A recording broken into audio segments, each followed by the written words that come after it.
Hey gang, it's Bob Bannister from Rock Is Not Dead Australia and CGCM Rock Radio, bringing you another edition of Rock Talk.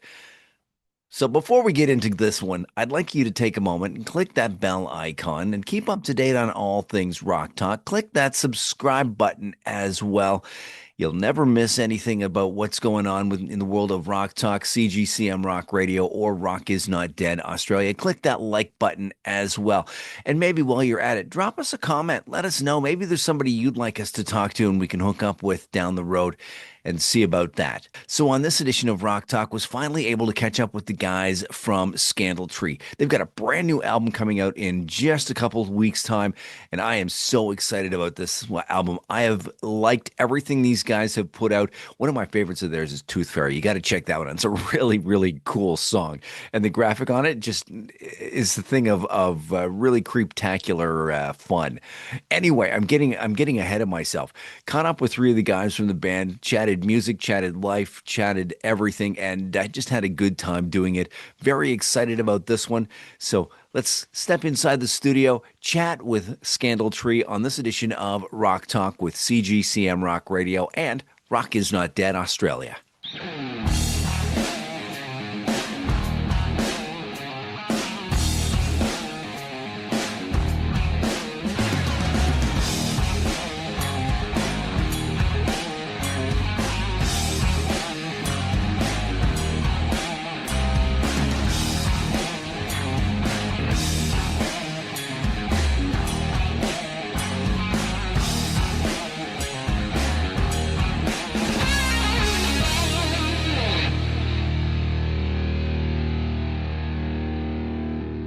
Sharks hunt muddy waters in the river after the rain.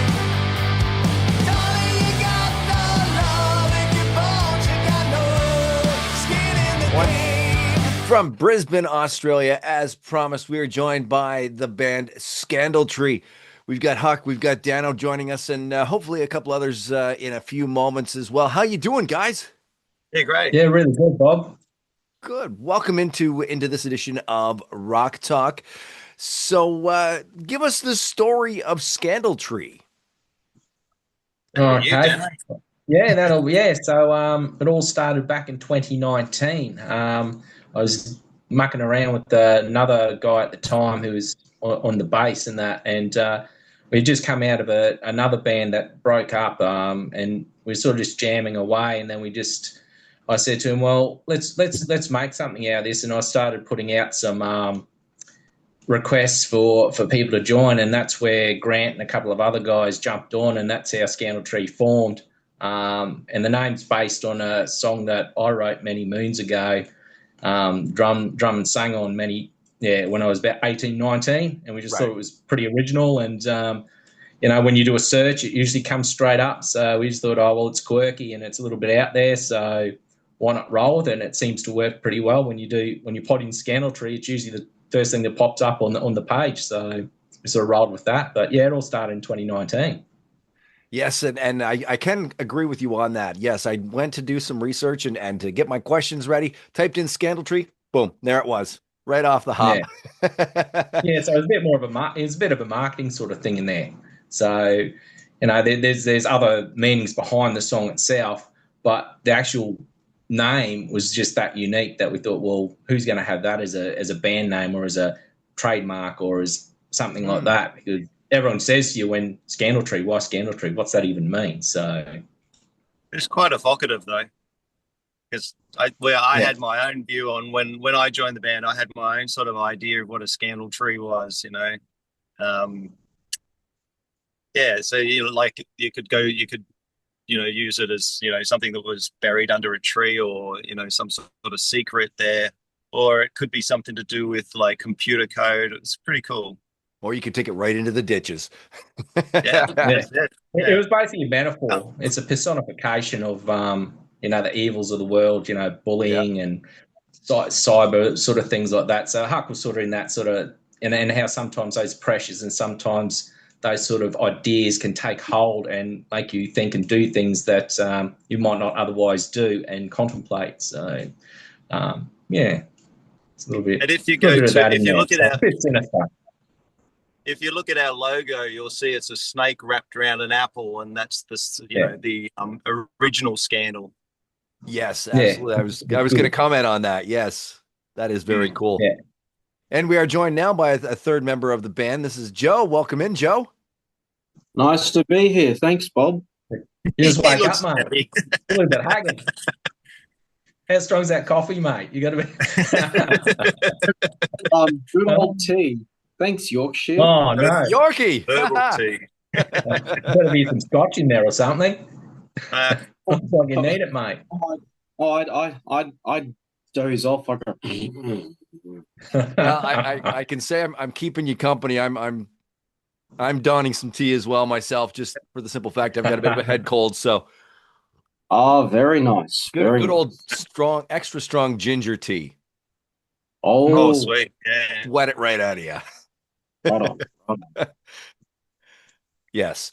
So I've been listening to the singles Ava Don't Cry, Tooth Fairy. I love Tooth Fairy. That is very, very cool. But you've got another one just released, Skin in the Game. That is just an absolutely amazing song. Is there a story behind that one? Uh, Not so much a story. It's sort of a comment of people misdirecting their energies um, in their life, I guess, like misplaced charity, misplaced concern, where you've in your own community, it's sort of falling apart, but they're worried about things which are well away from that have any influence on, and it's just that sort of disconnect from people, but just getting in and really engaging with their own community. And I've got to say, all of the songs that I've heard so far have got a real nice, cool arena rock vibe to them. Mm. So, what would you say is your guys' musical influences? Let's start with Joe. Oh, okay. Yes. Run Oh, off. here we go. Run off the mill. I'm gonna go make So, myself a coffee. oh yeah. So I'll try and keep it shorter rather than longer. But for me, besides a number of American influences, so your blues artists, your first wave of rock and rollers, and all the great music from Motown and Stax, and people like the Monkees. There's a lot of great UK bands. So yes, Beatles, Stones, and the Yardbirds, but then also a lot of the punk and post-punk new wave bands. So the Police being a great example, and a lot of film soundtracks from around the world, but also comedy recordings, as well as a number of great Australian artists. So everyone from Models, Mondo Rock, Midnight Oil, Skyhooks, even people like Chad Morgan, the Saints, just to name a few. Very cool. Very cool. How about you, Huck? Look, I guess I started like I grew up in Canberra, which is the capital of Australia. When I grew up, it was like a half country town and half like a public servant swamp, because they were just sort of it was sort of the public service part of it was still building up. But I used to hang out with country kids, so I got a lot of country music when I was younger.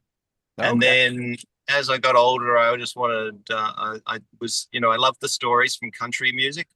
So I like putting stories into music. And then, I also started to get in the heavier rock sort of stuff. And then, nowadays I listen to a heap of hardcore. So it's like, as I get older, the music has to be faster and louder. I think maybe my hearing's going or something. So yeah, that's, and it's broad, but if it has good lyrics and good story, good emotive if it grabs you emotively, then I like it. Also, if it's a singer with an interesting characteristic, I'm gravitate toward that too. Because you just kind of alluded to a question I had written down here. How much does mood play in the way that you gravitate towards music these days? For me, Yeah. I guess mood is what I would say. Mood is what puts you into the music. It either Mm. drags you into the mood of the music, or you seek out the mood of the music to match your mood. I think that's how people mostly use music. I mean, yeah. And how about you, Dano? Where do you draw your influences from? All right. Well, I started with Guns N' Roses. They actually got me into playing the drums because I read an article in Rolling Stone or something. Steve Adler taught himself. I Right, initially tried to learn the guitar because my brother was playing guitar, monkey see, monkey do sort of thing. right. But my hands just didn't want to get around the neck or anything. So I was looking for another outlet, and I saw that he taught himself, and I thought, oh, I'll give that a crack. Because my parents were a bit, they weren't really into it, right? So in order to get my first kit, I had to get on the old bicycle and do a paper run. So I did the old paper run to get my first kit, and then I went and bought the tab for Appetite and Lies and things like that. And I sort of that's where my love of music and everything sort of started and built from there. And then I went into things like Alice in Chains, big fan of Oh, Alice in Chains, Soundgarden.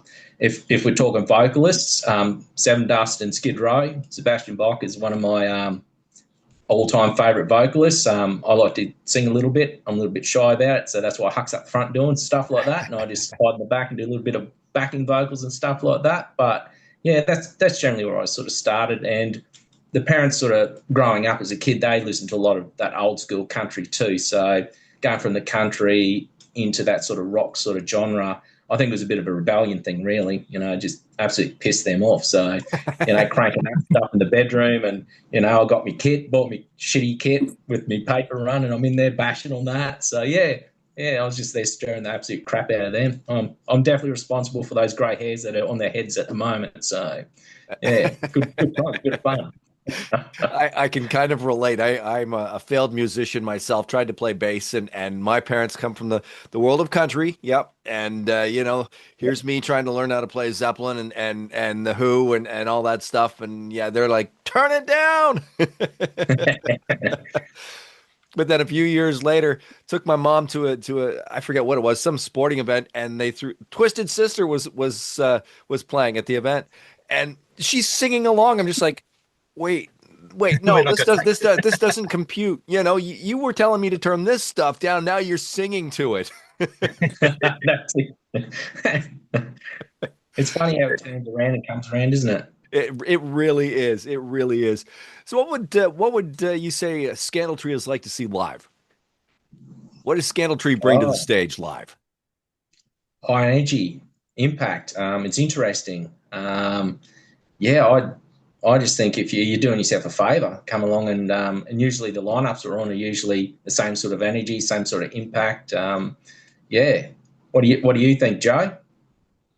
Well, just for me personally, it's entertainment because there are there is a little bit of performance and a little bit of, you might say, vaudeville on on stage, that at least when we're playing live, if Huck is our front man and spokesperson out there, then I come across as sort of the wacky sidekick. So the Robin or the Watson to his Holmes and Batman.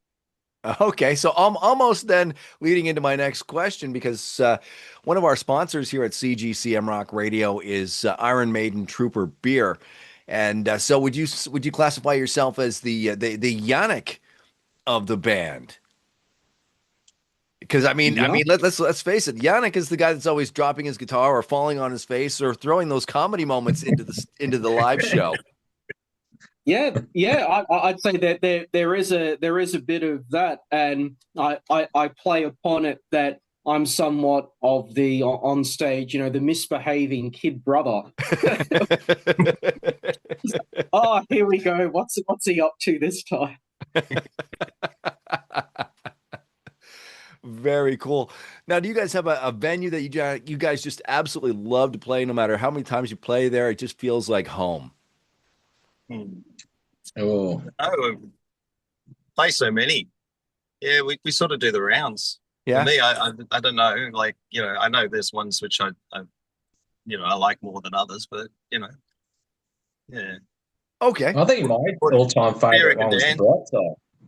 The Bright Side. That's we Oh, played that's there a a couple of beautiful. times. I'm looking forward to going back there and playing I love there this. in April. So yeah, That'll It, be be the good. Bright Side has a beautiful stage. Just it's just like an old dance hall sort of stage. It's Mhm. nice. Yeah, Well, the Very sound cool. guy from last night was actually from the Bright Side because they're all linked. all right. So where we played last night is linked to the Bright Side and all those sort of ones. So he was actually from there. So I think he did a really good job, to be honest, compared to some of the ones we've had in the past. So So is yeah. that, go ahead. Oh, no, I was just going to say I'm looking forward to playing the Bright Side gig because for some reason I've just never been to that venue before, but I'm going to be going for the first time in a few weeks because Jim Magini, one of the guitarists and part of the main songwriting team of Midnight Oil, All right. he's a concert mm, with his and the current band, Jim Magini and the Family Dog. So it'll be great to be able to just see it as an audience member, and then in April be able to go, now we're playing it. So it'll Just give just me for mm. context, the Bright Side, a little bit of history about it. Used to be a Masonic hall, Okay. so it's yeah, so it has that sort of ambience. Yeah. Nice. Nice. Very cool. Now, what's your songwriting process like? Is it Huck, you bring something into the band meeting and maybe it's a riff or a lyric or something like that, or do people come in with a fully fleshed out song? Yeah. Oh, look. Usually people come in and then I do the words, and then from there come back and like someone will bring in the riff, someone will bring in the idea. We might work out a change. I'll sit there and just sort of croon over some different melodies and different rhythm structures and that, and just try and get a melody up, and then we'll record it. Come back the next week with some lyrics. Start molding it into shape, I guess. So it's not an overnight process. It takes a little bit of time. Yeah. I don't think we've had any songs which just went boom. We've had some which were quicker that come formed for faster than others, but Mhm. yeah. So, what does the rest of 2026 look like? I know we're only a few weeks in, but what can fans expect from the rest of 2026? All right. Well, we got the actual Skin music clip dropping out next week. So that'll be good. That'll go with that. So we dropped the audio obviously this week, and we'll get the clip out end of next week. Friday the 30th, I believe, is the drop date on that one. We got the debut album dropping out. Never look a gift foot in the mouth. In That's it. Oh, it's a bit of a mouthful for me, but yeah, I'll get there. But yeah, so that's coming out on Friday the 13th. Lucky Friday the 13th of Feb. So all going to plan, of course. I know that we're featuring on the Atomic Top 100 tomorrow, so be interested to see if we drop out on that one. We got gig happening March on the 28th, Eddie's Grub House. So we've got that going on. Got a heap of gigs in April. Got some exciting stuff that I can't exactly announce yet, but that's coming very soon. So we'll drop that out and we'll throw that through to you, Bob. So that's some exciting support slot that we've scored. So that'll be good. And we've got a heap of other things that are sort of dropping out show wise, and we've got more music clips dropping out through the year. So yeah, we've got plenty pumping along. Very, very cool. So, in other words, keep your eyes on the socials of you guys and of Scandal Tree, and also probably myself. If you guys forward that on, I will pump it out into the world as well. And Yeah, and definitely. It's a good album. It's a really solid album. Mm. This album, I'm really happy with how it came about. So Yeah. I recommend people give it the old, three turns, and you'll be singing along. It'll get stuck in your head, and you'll be yeah, you'll love it. very I know. cool. Nothing better than a really, really good earworm, I have to say. When it's full of earworms. It's also it's not one that you can put in a box, as you probably noticed from the singles. They're all different. So Yes. throughout the album, you get it. There are no two songs which are the same. They all have a different character or even different style or flavor. Yeah. and they all sort of meld together really well. Very cool. Really happy with it. Now, one of the things I do like to ask is the question about everybody's got that one song, it comes on the radio, it comes on your iTunes, whatever, and you just sit back and you go, damn, I wish I wrote that song. What's that for you, Huck? I don't know. The one that pops to mind is Tommy Gun by Royal Republic. I just love that song. Do you know it? I think I do. It's one of those yeah. songs. It's just the poppiest song. It's just the earworm thing. You just find yourself singing along. The video's great too. The video hooked me right away. It was a masterpiece. Yeah. And Dano. Oh, I'm not sure. I can't say I've ever thought like that. I don't know. No? Okay. Yeah. How about you, Joe? Look, I'll pick a couple I'd wish I'd written. First of all, tying into you, Bob, a Canadian song that I think is absolutely fantastic. Rush's Tom Sawyer. Oh yeah. Yes, absolutely. Go the Power Trio. In terms of a song from America, I'd say Monday Monday by the Mamas and the Papas. That's okay. That's a really fantastic song. Something from the UK. Look, I'm going to go with King of Pain by the Police. Oh, good choice. And good choice. Now to fly the freak flag of Australia. That's a difficult one. I am going to say, look, I will say Kosciuszko by Midnight Oil. Nice choice indeed. Nice choice indeed. So before we wrap this thing up, gentlemen, I like to do a little thing called This or That. It has nothing to do with music, just some rapid fire questions, top of the head answers. If you're ready, we'll jump right on in. All right. All right. Yeah. Tea or coffee?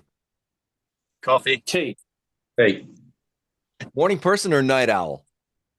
Night. not air. Summer or winter? Summer. Winter. Summer. Sweet treats or spicy snacks?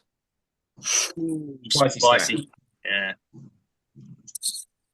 Ooh, You sweet. like sweet, Joe. He's a sweet boy. Netflix or YouTube? YouTube. I'm going to go with Netflix. Yeah.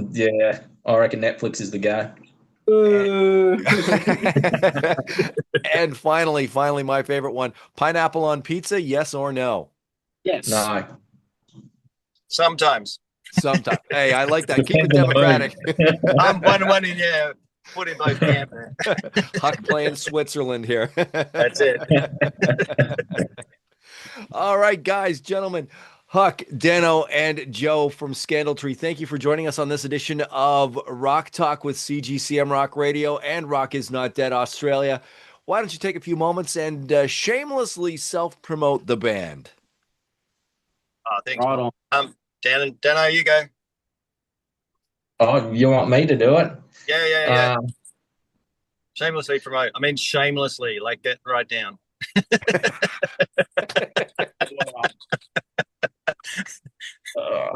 Yeah, okay. Enthusiasm. Do yourself a favour, come on down, watch one of our shows. We've got plenty going on. Your support is greatly appreciated. We need people to come out and get bodies in the door. We can put everything out online and we can put it all there, stream it, download it, do all that sort of stuff. But what we really need is people to show their support by physically turning up to shows. You're in for a treat. We actually kick it on stage. So come on down and check Scandal Tree out. And check out the album. The album's fabulous. Yeah, well, that goes we without saying. think so, you know. Yeah. I'll throw another little promo out into the mix. I'll try and get my radio persona on. Hi, this is Joe from Scandal Tree. Do yourself a favor and check out some really good rocking, local, original Australian music. Very cool. And that album drops on Friday, February the 13th. What's the title again, gentlemen? Never look a gift foot in the mouth. There you go. It's a There tongue you go. twister. Promise the next one will be shorter. Why? That's fun. Well, Joe, Dano, and Huck, thank you for joining us again on this edition of Rock Talk with CGCM Rock Radio and Rock is Not Dead Australia, gentlemen. Thanks, Bob. Pleasure. Thanks, Bob. To you, Bob. You're quite Good to welcome. talk with you. Nice to meet you. And I want to thank you for joining us. Don't forget, click that like, share, and subscribe button and keep up to date with all things Rock Talk, all things Rock is Not Dead Australia, and all things Scandal Tree as well. We'll catch you next time.